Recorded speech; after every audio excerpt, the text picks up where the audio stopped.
Hi class.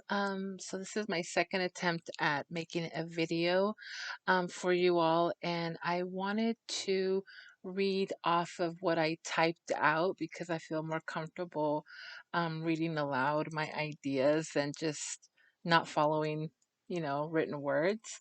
So for our introduction assignment, I wanted to start off with age. I will be turning 40 in May, so I feel that I am wiser in years. I do not look at age as a negative. At least I do not want to focus on the negative because I want to live life as best as I can. I think I felt intimidated by my age when I decided to pursue an education at my age, coming back, 20 years later to CBC. It's not the ideal approach as labeled by society, but I think overall knowledge builds a person up than the contrary. I enjoy learning, and frankly, I feel that coming back to school is one of the best decisions I have made for my own personal growth. I am not too fond of labels, but I hate to admit after doing some research that I fall into the millennial group. I read so many bad things about this generation, and I just do not feel as if I fit into this labeled group. So I am part of the millennial um, generation, if you want, to put a label on it. I find it very odd, but I don't feel like I belong to that group, basically. Another uniqueness to my identity is my ethnicity. I am Mexican American, and I find that this does have some effects with my engagement with the world and others. I feel that I want to be included because I love my culture. I enjoy when people at the store ask me if I speak Spanish so that I can help them with translation. I feel helpful to those that are unable to speak English. Growing up, I have always translated for my parents, whether it was documents in the mail to actual doctor's visits. And I recall being really small and being thrust into translating at the doctor's office. But I really enjoy helping other people. Plus, another thing I'm proud about is that we have the best food, like tacos, enchiladas, tortillas, and frijoles, but we are known for being such hardworking people. It saddens me when I read or hear other talk about immigration because we are a land made up of several immigrants. So, although I don't like to be too involved into politics, it is inevitable.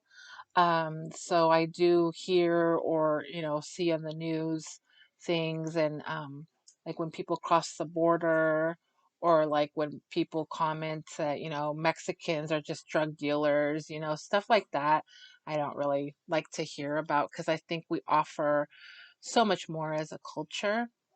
Lastly, I have to speak up about gender. I am a woman myself, and I have over time supported so many feminist ideals. Just wish there was a better balance and, of course, equal pay. I do not believe completely that a woman should or has to do everything a man does, but we do come pretty close. Being that only women give birth to humans, I wish there was more respect towards women in general. Women like myself offer so much to our world, and being able to value and cherish that is key. So I wish, there wasn't a gap in pay for women. I wish that was more equal, but I don't think that women should have to do everything a man does. So I know there's some boundary that I believe in myself. I just wish there was reciprocity to where women can be treated somewhat equally to men, especially for the example of pay.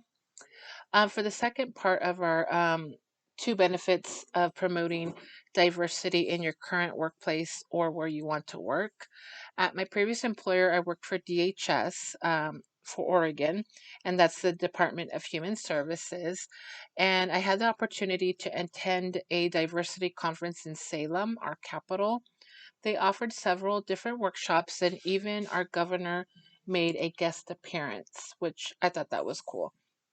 I think promoting diversity is beneficial because we get to learn outside of the box and think of different ideas so that we can self reflect and become better people to others.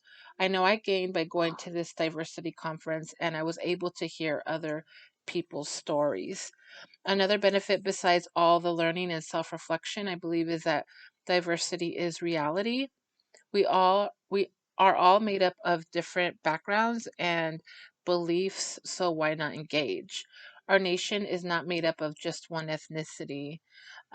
Yes, I do encounter some dominant groups, but it's not what makes up our nation. Um, the unfortunate consequence is that people still have closed minds to this idea. It makes me wonder if they're living under a rock or something. Why fight reality?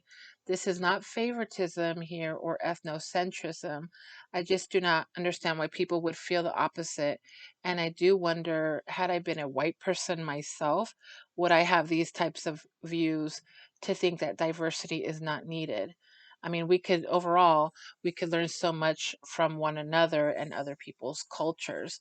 So I've seen people speak up against diversity, and it just makes me wonder how they view, and pose opposition to diversity. I think um, Coca-Cola, I read somewhere Coca-Cola was going to offer more diversity training. And I think having diversity trainings and talking more about it is beneficial overall, but you still have some backlash from people that just think that people are trying to be an ultimate race or there's ethnocentrism.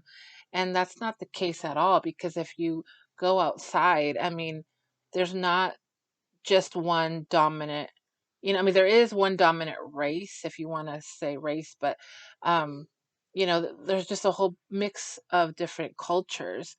And so I think just engaging, we can learn more, and it should be more of a positive, but you do have people that are against it. And I think that's sad, because I think with us learning and gaining more knowledge is a benefit, and just being open minded to other cultures, I think helps overall growth. And um, those are just my ideas. Anyways, I hope you enjoyed my video.